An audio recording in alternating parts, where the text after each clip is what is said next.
leur état de péché. Je suis venu pour ces gens-là. Mais pour vous, pharisiens qui pensent être bons, eh bien, je ne viens pas pour vous. Parce qu'en réalité, les pharisiens, qui ils étaient? C'était des gens qui aimaient la gloire des hommes, qui se croyaient bons, supérieurs par rapport à tout autre homme. Ils se tenaient toujours dans les premières places dans les réunions publiques. Ils s'habillaient d'une certaine manière remarquable, pour qu'on puisse les remarquer dans les places publiques, pour qu'on puisse les saluer. Et même dans leurs discours, dans leurs prières, Jésus-Christ avait relaté dans la Bible, il y a un exemple de prière de pharisien, probablement que nous tous le connaissons. Il disait, Seigneur, je ne suis pas comme les restes des hommes qui sont voleurs, ravisseurs, hypocrites. Je donne la dîme de tous mes revenus. Je jeûne 2 fois la semaine. Je ne suis même pas comme ce publicain. Le publicain, c'était exactement un collecteur d'impôts. Parce que le publicain, Zachée, qui était aussi un publicain, c'était des gens qui collectaient l'impôt. Je ne suis pas comme ce publicain avec mépris. Il priait. Donc il se glorifiait en lui-même. Et c'est pourquoi Dieu a dit, celui qui s'élève sera abaissé, celui qui s'abaisse sera élevé. Parce que Dieu prend plaisir à l'humilité. Ou doit baisser au devant Dieu. Il ne pas de quitter le monde humilié, mais c'est vous-même qui doit humilier tête devant Dieu. Il ne pas de humilier au devant le monde, non. Il doit humilier tête devant Dieu. C'est ça que fait qu'il faut gagner un cœur contrit, qui est toujours prêt à s'humilier devant Dieu, qui pas un orgueil. Donc c'est très important. Donc c'était ça qui était Matthieu que Jésus-Christ a appelé. Et ce Matthieu allait devenir l'un des écrivains bibliques, qui allait devenir une figure remarquable de la littérature biblique. Donc, chers amis, il faut comprendre que ces pharisiens, leur job, c'était de montrer que Jésus était faux, qu'il n'était pas le Messie, qu'il était un imposteur et qu'il était venu, c'était un homme comme les autres, mais qui se prenait pour le Fils de Dieu. Et c'est pourquoi il le scrutait, il l'épiait, il l'espionnait. Il espionnait chacun de ses faits et gestes. Et en Matthieu 12, paragraphe 1 à 8, si vous lisez, vous allez comprendre l'histoire que nous commencions à vous expliquer. C'est que les pharisiens, Jésus-Christ, en lisant pour voir, Jésus-Christ traversait un champ de blé avec les disciples qui avaient faim. C'était un jour de sabbat. Et les disciples qui avaient faim, parce que comme on dit, la faim chasse le loup du bois. Quand on a faim, on n'est pas la même personne. Il y a beaucoup de gens, quand ils ont faim, ne leur parlent pas. Ne me parle pas. J'ai faim. Donc, il peut exploser un endroit si vous leur parlez parce qu'ils ont faim. Ils ont dit, ventre affamé n'a point, il n'a point Dieu. Ils ne voient pas, ils n'entendent pas. Mais il faut dire que gangou pas douce vraiment. Bon gangou dans le ventre, pas douce. Mais les disciples s'amusaient en fait à prendre des épis de blé, à les frotter et à les manger. Et les pharisiens ont dit, voilà, oh sacrilège. Regardez, vos disciples font ce qui n'est pas permis le jour du sabbat. Ils mangent des épis de blé. Et Jésus a dit, n'avez-vous pas lu ce que David a fait quand il a eu faim? Lui et les gens qui l'accompagnaient, ils sont entrés dans le temple, ils ont mangé le pain. David a mangé le pain de proposition il en a donné à ces hommes le pain que seuls les sacrificateurs avaient le droit de manger et ils n'avaient pas de problème. N'avez-vous pas aussi lu dans votre loi que les sacrificateurs, dans le temple même, ils transgressent le sabbat sans être coupables? Parce que les sacrificateurs offraient des sacrifices. Ils faisaient une activité pendant ce jour-là. Mais ils ne sont pas coupables. Et Jésus de dire, et voici, il y a ici plus que le temple. Et c'est ça qui nous intéresse aujourd'hui. Le paragraphe 6 de Matthieu 12. Lego de himin hotitu yehu meidzon estin ode. Il y a ici plus grand que le temple. Lego, je vous déclare, ce que je dis est important, c'est solennel. Il a utilisé des, c'est un connecteur adversatif restrictif. Ça veut dire qu'il va apporter une idée qui va en quelque sorte se mettre en face de ce qu'il vient de dire, mais ce n'est pas parce que ce qu'il vient de dire est faux. C'est vrai, mais il va apporter quelque chose de plus important, une idée encore plus élevée. Donc, il va s'exprimer et ce qu'il va dire est important, donc il va attirer l'attention de son auditoire pour qu'il puisse bien comprendre. Donc, c'est pourquoi ici, D, on peut le traduire par or, mais par contre. Il a dit, il a parlé du temple, et il a dit, par contre, or, il y a ici plus grand que le temple. Je suis plus grand que le temple. Par cette assertion, chers amis, les Juifs ont compris que Jésus-Christ voulait signifier qu'il est Dieu, parce qu'il n'y a rien de plus grand que le temple, sinon Dieu. Parce que le temple, comprenez bien, c'était le lieu où le peuple pouvait avoir le contact avec Dieu. Le temple symbolisait la présence de Dieu au milieu du peuple. C'est dans le temple qu'il fallait se rendre pour présenter des sacrifices, pour offrir son adoration. Et lorsqu'on se trouvait dans un pays étranger, on devait s'informer dans quelle direction se trouvait Jérusalem. Et c'est dans cette direction qu'il fallait donner sa face pour prier. On a ça en Daniel. 3 fois le jour, Daniel avait une position, une fenêtre qui donnait en direction de Jérusalem et il priait. Parce qu'il fallait toujours se référer au temple, puisque c'était l'endroit, le lieu où Dieu avait contact avec le peuple. Et Jésus a dit, mais il y a ici plus grand que le temple. Donc, nous avons himin, datif pluriel de himeis, vous, hoti, du point de vue de la grammaire, de la phrase, hoti, c'est un pronom relatif, mais lorsqu'on considère de préférence le plan sémantique, hoti a une valeur déterminative. Donc, Jésus dévoile un secret, quelque chose que les pharisiens ignoraient, quelque chose qu'ils ne savaient pas. Il leur révèle ce secret. Je suis le Verbe. Je suis le langage d'Élohim.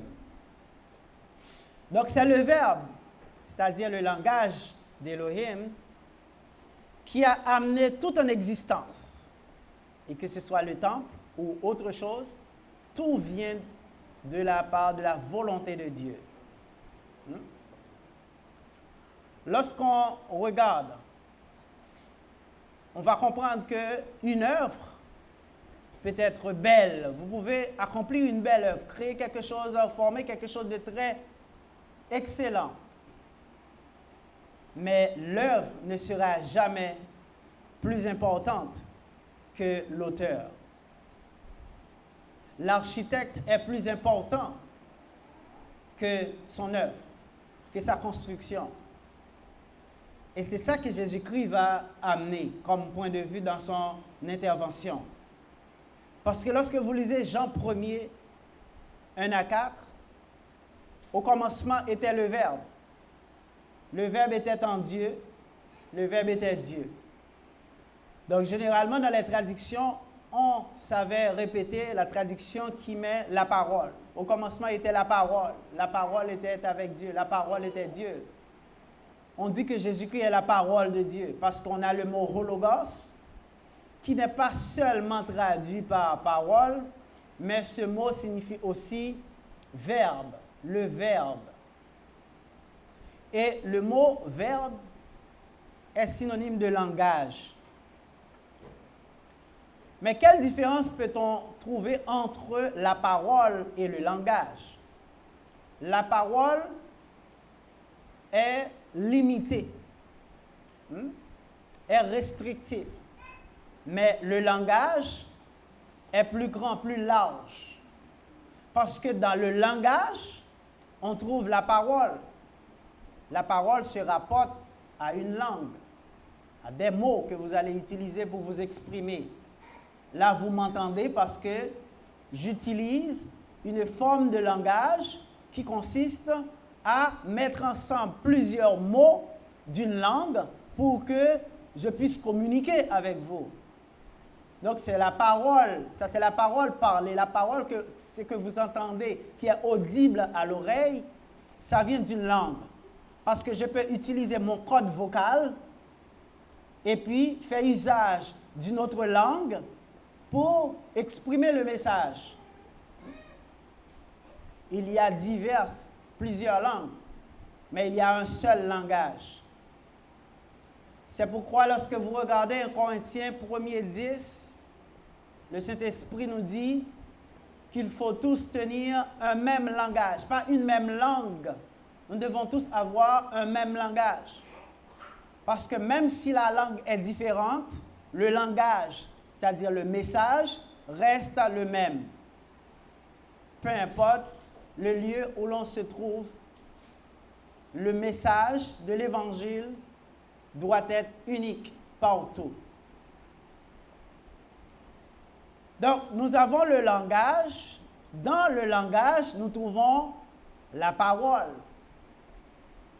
Parce qu'il y a plusieurs formes de langage. Langage est quelque chose d'inné. Ça veut dire qu'on est né avec notre capacité langagière. On peut, quand on est enfant, dès qu'on vient dans ce monde, on vient avec la capacité de s'exprimer. Par exemple, un enfant n'a pas la parole. Un enfant ne peut pas parler. Un enfant qui naît, un bébé, il ne peut pas parler. Mais l'enfant s'exprime. Il s'exprime d'une manière que vous pouvez comprendre. S'il a un problème, s'il a quelque chose qui lui fait mal, vous pouvez comprendre parce qu'il va s'exprimer. Et la capacité de s'exprimer, ça se trouve dans le langage. Donc, nous avons plusieurs formes de langage. Nous avons le langage qu'on peut entendre à travers l'oreille, c'est le langage parlé, la parole. On a aussi le langage qu'on peut apprécier par la vue. Quand on le voit, c'est l'écriture, c'est une forme de communication. Et on a aussi le langage mimique, qui n'est exprimé ni en écriture, ni en parole, mais en gestes, en signes. Parce qu'on a les sourds muets, les sourds n'entendent ni ne parlent, mais ils communiquent par un code, par un code qu'ils utilisent, des signes qu'ils peuvent se comprendre entre eux. Parce que la communication, c'est un ensemble de signes, ensemble de choses qui peuvent être décodées d'une personne à l'autre. Parce que si vous ne pouvez pas décoder le message, vous ne pouvez pas comprendre. Donc, il faut comprendre, il faut connaître le code pour pouvoir décoder le message. Nous avons le langage corporel. Donc, on s'exprime par le corps. Et on connaît ce qu'on appelle le détecteur de mensonges. Ça, c'est à travers votre corps. On met des capteurs et puis on va déterminer si vous dites la vérité ou si vous mentez. C'est une forme de langage. Vous ne dites rien, mais vous vous exprimez par vos corps. Hein? Quand quelqu'un va mentir, mais il est stressé. Son cœur bat beaucoup plus rapidement. Il peut tomber en sueur. Parce que quand on ment, on est inconfortable.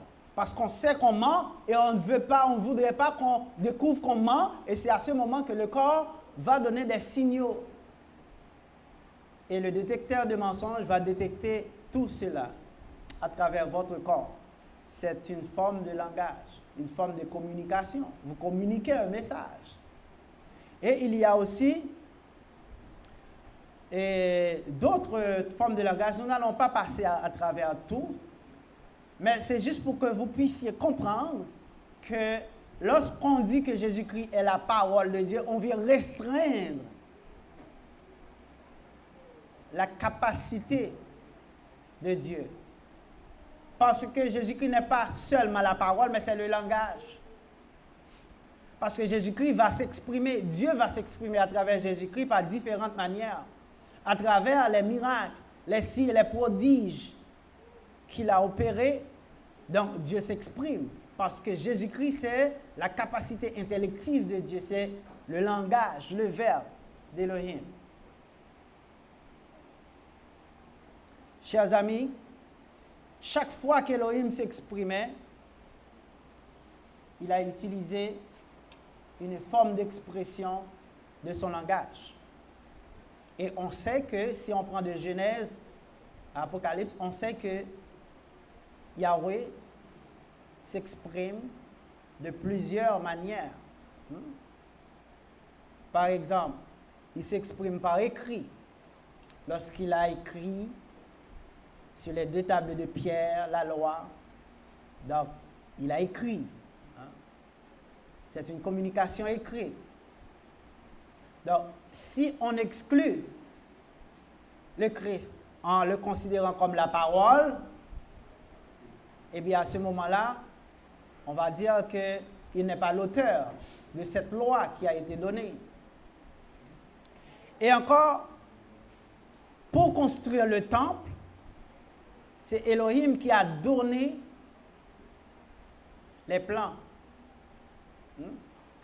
qui a donné à David le plan pour bâtir le temple. Et c'est ce qu'on lit en 2 Chroniques 28, 10, 19. Vous pouvez lire, vous allez voir, David a dit tout cela, c'est-à-dire le plan pour construire le temple, tous les ouvrages de ce modèle, Yahweh m'en a instruit par un écrit qui, de sa main, est venu à moi. Pas un écrit qui, de sa main, est venu à moi. Donc,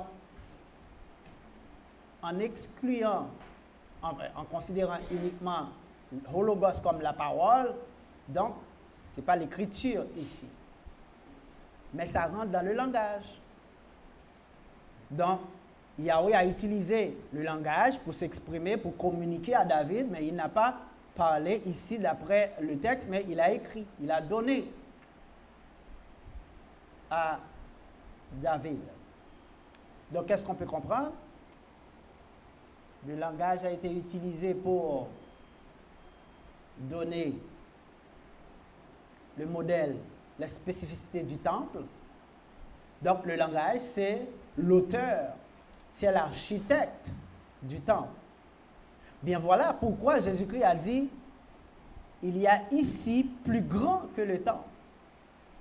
Parce que l'auteur est plus grand que l'œuvre. Mais les apôtres, pas les apôtres, les pharisiens, je m'excuse, ne pouvaient pas saisir ce qu'il voulait dire par là. Donc, on comprend bien, chers amis, si on considère Jésus uniquement comme la parole de Dieu, donc on va l'exclure lorsqu'il est question du langage d'Élohim qui va être communiqué de manière autre que par la parole. Donc, on ne pourra pas comprendre le sens profond des Écritures lorsque, ici en Matthieu 12, 6, qu'il dit, il y a ici plus grand que le temple. Et le temple, il utilise le mot Yéron. Ici, on a Yérou, c'est le génitif de Yéron, hein, le temple. Dès qu'on a le mot Yéron, on voit que Jésus-Christ a fait référence à la construction physique. Parce qu'il y a deux mots qui traduisent temple. C'est Yéron pour la construction physique et Naos pour le sanctuaire. Le sanctuaire, c'est la partie du temple où le souverain sacrificateur avait le droit d'entrer en présence de Dieu. Personne n'avait l'autorisation d'entrer dans ce lieu-là. Et si quelqu'un s'arrogerait le droit d'y entrer, cette personne serait morte sur le coup. Donc c'est le Naos, le sanctuaire. Mais Jésus-Christ ne parlait pas de cette partie, il parlait du temple dans sa construction physique. Et il a dit Meidzon. Il a utilisé un génitif de comparaison, Meidzon, plus grand. Donc, on comprend ici, c'est un génitif c'est un comparatif de supériorité. Donc, le temple était grand, certainement parce que c'est là que la présence de Dieu se trouvait au milieu du peuple. Mais il y a plus grand que ça, parce qu'il n'y a pas le temple physique maintenant, mais il y a l'auteur, il y a l'architecte, il y a le langage qui a révélé, qui a donné ce temple. Donc, chers amis, en essence, c'est ce que Jésus-Christ signifiait par cette assertion lorsqu'il s'adressait aux pharisiens. Je vais m'arrêter ici pour trouver, s'il y a des questions, bien sûr, pour que je puisse répondre à vos questions, toujours sur Matthieu 12, 6, je m'excuse. Mais il y a ici plus grand que le temple. Est-ce qu'il y a des questions jusqu'ici? On sait qu'on reprend cette partie, on l'avait déjà présentée, mais c'est pour vous permettre de poser des questions, si toutefois vous en avez. Et si tout est clair, tout est beau, tout est limpide, c'est parfait. Oui? Je cherche à me situer au niveau du texte par rapport à un temple. Je sais que selon le règne de Saül, est-ce qu'à ce moment-là, il y avait un temple? Parce que je sais que c'est Salomon qui a construit le temple. Or, dans le verset 4, dans le paragraphe 3 et 4, on voit que Jésus parle de la maison de Dieu. Donc à ce moment-là, je me demande à quoi il fait allusion. Parce que je suppose qu'il ne parlait pas du temple qui était à Jérusalem. Vous êtes dans quel livre? Dans quel texte vous êtes? Matthieu 12, à partir du paragraphe 3 et 4. Il dit, mais Jésus leur répondit, n'avez-vous pas lu ce que fit David lorsqu'il eut faim, lui et ceux qui étaient avec lui, comme il entra dans la maison de Dieu et mangea les pains de proposition qu'il ne lui était pas permis de manger non plus qu'à ceux qui étaient avec lui et qui étaient réservés aux sacrificateurs seuls. Ouais. Ça, c'était quelque chose que David avait fait pendant qu'ils étaient en guerre. Si vous lisez le passage dans l'Ancien Testament, oui. L'histoire, c'était ça. Mais s'il y avait un temple à ce moment-là. Ben, il y avait un endroit, c'est sûr, où on offrait les sacrifices. Il y avait un autel.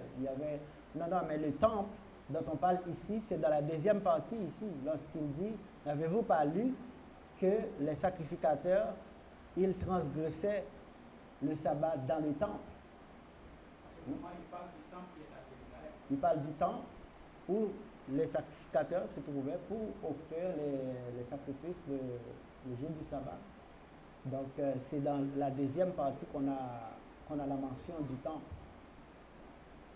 Il y a deux choses qui est dans le texte. Il vous parle de David d'abord, qui a mangé les pains, parce que pour David, il voulait faire ressortir le fait qu'il a mangé les pains qu'il n'avait pas le droit de manger, qui étaient réservés seulement aux sacrificateurs. Mais il n'était pas coupable, parce qu'il avait faim, parce que cela s'expliquait par une situation extraordinaire. Et c'est pourquoi Jésus-Christ l'a utilisé pour montrer que les disciples aussi, ils l'ont fait, ce n'est pas par plaisir, mais c'est par nécessité. Parce qu'on peut faire du bien pendant le jour du sabbat. C'est ça le point qu'il faut comprendre. Parce que pendant le sabbat, il est permis de faire le bien. Deuxième partie, il va parler des sacrificateurs qui, dans le temple, donc qui transgressaient le sabbat sans être coupables dans le temple.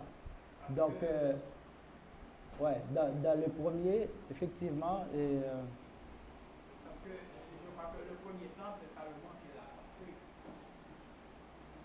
Oui, normalement, oui, on peut regarder parce que Yahweh n'avait pas laissé le soin à... Mais il faut comprendre que c'est pas seulement lorsqu'il y avait ce temple-là qu'on offrait des sacrifices. Donc, il y avait un endroit. Donc, il faudrait regarder parce que l'arche de l'Alliance, le tabernacle, il y avait le tabernacle où on offrait ces choses-là. Exact. Donc, ça c'est l'histoire, on peut valider avec l'histoire, mais le principe, c'est ce que Jésus-Christ voulait faire ressortir en faisant comprendre que le jour du sabbat, bien, c'est pas parce que c'est le sabbat que vous devez laisser quelqu'un mourir si la personne a besoin d'aide. C'est une question de vie ou de mort. Donc, le sabbat, ce n'était pas quelque chose comme un sacrifice. C'est pourquoi il a dit Dieu prend plaisir à la miséricorde et non au sacrifice. Il ne demande pas de se sacrifier pour le sabbat. Mais Dieu demande l'obéissance. Donc, les disciples qui mangeaient le blé, ce n'était pas par plaisir qu'ils le mangeaient, mais c'était par nécessité parce qu'ils avaient faim. Et on sait que si on a faim, on ne mange pas, on peut en mourir. On peut mourir de faim. Donc, c'est sûr qu'ils n'étaient pas à ce niveau-là, mais ce qui est important, c'est de comprendre que c'est la nécessité qu'ils avaient pour agir ainsi. Et vous allez voir, autre part, Jésus va dire, si vous avez un animal qui est tombé dans un trou le jour du sabbat, n'allez-vous pas sortir l'animal du trou? Mais pourquoi vous me condamnez parce que j'ai guéri une personne malade le jour du sabbat? Donc, il y avait toujours ces genres d'entretien entre Christ et les pharisiens. Est-ce qu'il y a d'autres questions? C'est correct pour tout le monde? Ça va, on peut s'arrêter là? Et voilà, merci. J'espère que le message a bien passé parce que dimanche, si Dieu le veut, on va revenir, on va poser des questions là-dessus puisque vous avez tout compris. Que grâce et paix de Yahweh soit à vous. Amen.